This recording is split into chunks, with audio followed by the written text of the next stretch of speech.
So this morning has been one that just kind of like sits in your soul. My girlfriend is getting married, and so we did a little send off for her, all of the girlfriends last night.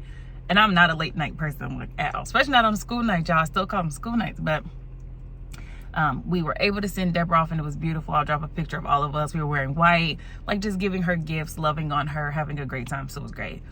My niece is still kind of recovering from the car accident, so I had to make sure she was okay. And literally I passed out because I was so tired.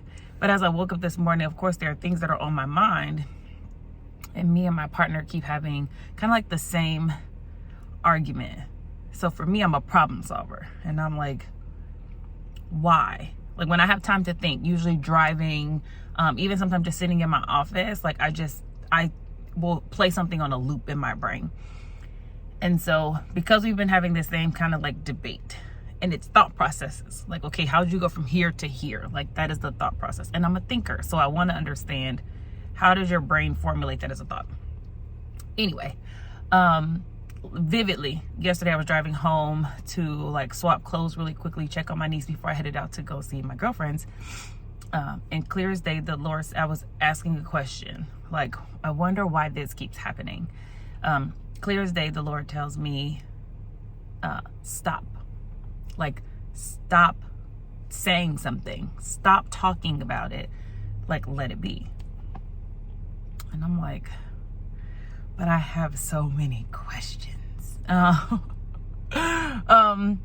of course, we all probably think that. But it was very clear when I'm like, do I keep talking about it? Do we keep thinking about it? It's on the loop in my mind. So for me, that's agonizing over it. Am I supposed to be doing this, or should I be doing something different? And that stop. Like, you don't have to engage in every conversation. Essentially what I told myself I would do, and of course I have to articulate this to him, is say, you'll figure it out. Because I'm such a problem solver, I want to get in and fix it. But you know what? He can figure it out. I think that's really important when you talk about letting somebody figure things out. It's just like when you're having children grow up and they have to learn responsibility, and they have to learn even like friend groups and traits of people and what their boundaries and what you're willing to accept. It's the same thing with an adult in an adult relationship. So as I had that last night, and then had someone confirm it, not even an hour later, like literally I was sitting down talking to my brother's girlfriend, and like she confirmed it. And I was like, okay, Lord, like this is you. So they were asking for advice last night, right? Like, give Deborah advice. And so I said, grace. You have to give people grace. We talk about being in a relationship with someone for a long time. You're talking about grace, giving them grace to fail, the grace to succeed, the grace to not understand, the grace to fall, the grace to waver, right? We hope that they are so deeply planted that they don't break, but that they waver. But like, all of this deserves grace. And I think that was very helpful, because I feel like that's something that I would have wanted someone to tell me. And that's just kind of how I operate. But this morning, because of course I'm on this journey to joy, right? So vlog number 2 was up. I'm going to put this one up soon. But I'm on this journey to joy. And so you start to really try to figure out, how do I get there? Like, so my brain is saying, what are the things that are taking me away from joy? But again, as we were, talking about in the first and second vlog, if I found joy, would I know? And I was listening to Jerry Flowers this morning. I very rarely listen to him. I see him on TikTok a lot. But just tuning in and engaging with him, I don't know why, but I was drawn to it because the title of his message was, Stop Expecting You from Them. And I was like, ooh, this is going to be good. And he calls it Therapy Thursday. It's like Bible study, but he calls it Therapy Thursday. So I thought this is going to be great. And excuse me, allergies, nose. But he said something at the very end. I'm listening. I'm, getting prepared. I have a few things to do today and I have a panel to sit on. So I'm listening to him. And then he says, if you're so deeply rooted, then joy can only come when you're deeply rooted and your roots don't break against the wind of disappointment. So your joy can only withstand, your joy is only joy if it can withstand the wind of disappointment. So you are so deeply rooted in the Lord. You are so deeply rooted in what brings you joy. And his analogy for that was, if you already have recreation in your life, there are already things that you do that bring you this internal joy. When disappointment happens, you may waver a little bit, but you don't break. You don't just completely go to the left or to the right. And I was like, this is exactly the answer I've been looking for. Like, if I found joy, what I know. So yes, I'm going to be disappointed. We're humans. People are going to disappoint us. But now I feel like if I walked into joy, I would know, because there are things that I do, whether people are there or not there, whether I'm the only one, or there's a group, whether I'm the first one or the last one. There are just things that I like to do that literally just bring me joy. Working out is one of them, being active. I love roller coasters. Like, there are just certain things that I love where I'm like, I'll do this whether the outcome or not. Like, I don't need a group of people to do it with me. So as I'm sitting here and I'm on this journey, I'm thinking, maybe I actually do know what joy is. I needed a very different kind of definition, because if I walked past it, I would know what it was. Yes, I'm going to be disappointed. People are going to hurt my feelings. Things are going to hurt my feelings. I'm going to get a no. I'm going to experience rejection. But if I already have joy and I'm so deeply rooted in it, I may waver. I may take a day to pout, or whatever the case may be. You know, ice cream, a cover, and a good rom-com. But I'm still going to go back and do the same thing that brings me joy. Not as a means to escape, but as a means to get back to the center. Like, what is my center? And for me, my center has always been the gym, quiet, podcast, walking. I love thinking, but also I love praying. I love worshiping the Lord. And these are things that I do. I get in my car, I turn on worship music, and I'm just having a blast on my way to work, because it's time for me and the Lord to just like center. So when it's time for me to speak, and the scripture he was reading from was Colossians 3:23, like, you do all things unto the Lord. So we're gentle unto the Lord and peaceful unto the Lord, and our words are like honey unto the Lord, and kind and respectful. All of these things are unto the Lord. The humans on earth just happen to get the benefit, but all of the things that we're doing are unto the Lord. And I was like, this is it. Like, this is what I've been searching for. So is the journey complete? No. But I feel like I have a better anchoring. So as long our joy, we know that our joy is joy if we can withstand the winds of disappointment. That is where I'm going to start from now. And so now I'm going to reshape how I'm looking at joy and how we find it. This is going to be a journey, and it's not over. I love you.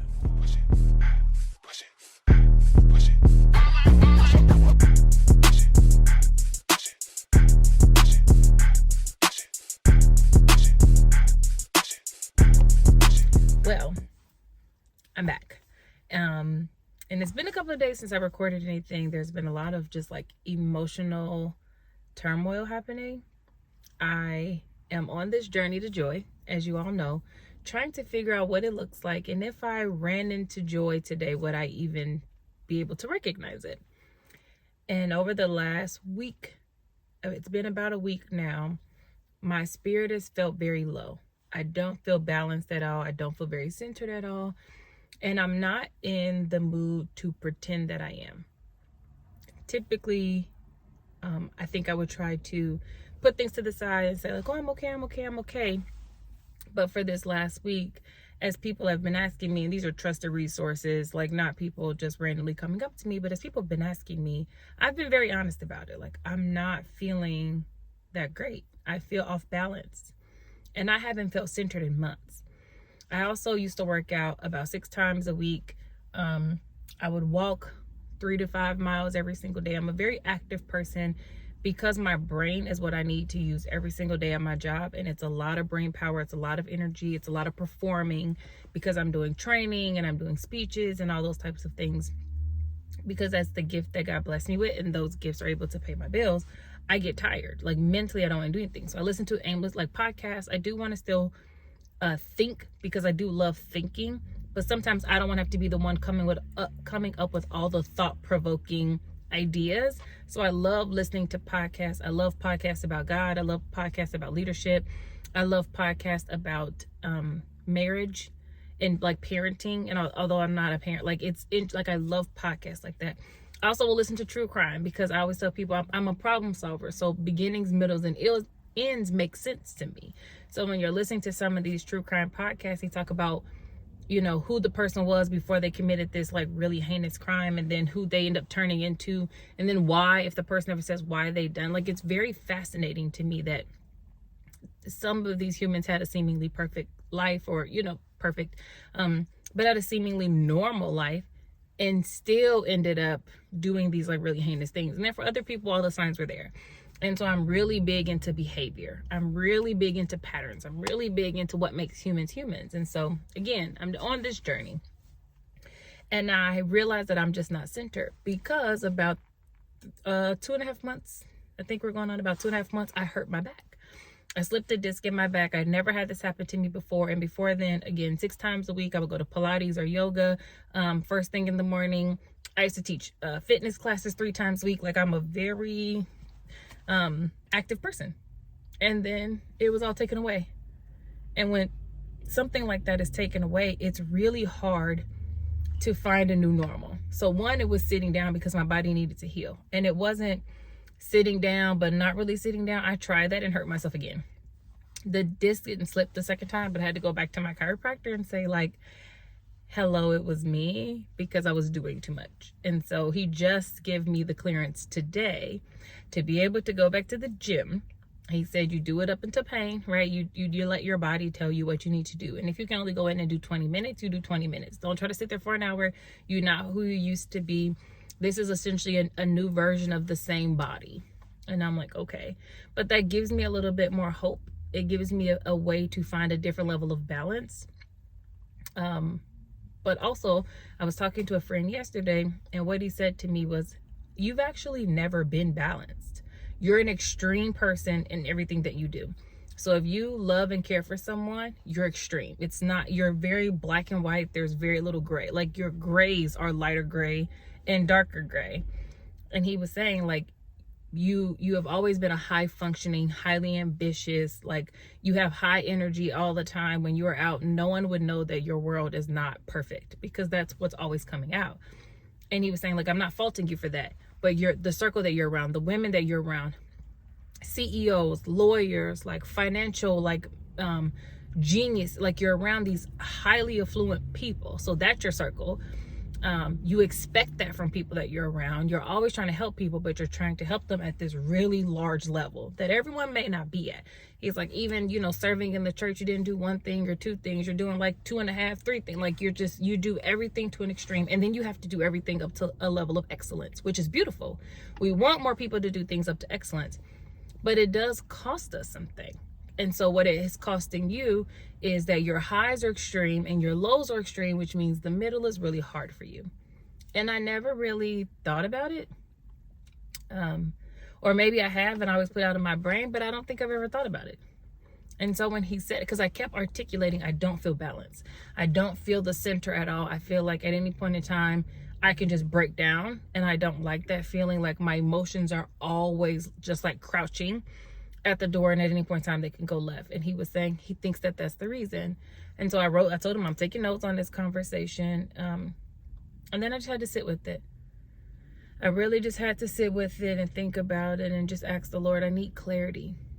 I need to understand what to pick up and what to put down. I need to understand what it is that you want from me in this next season, because if I feel off balance, I don't think I'm going to make a good decision. I don't think I'm going to be a good partner. I don't think I'm going to be good for long.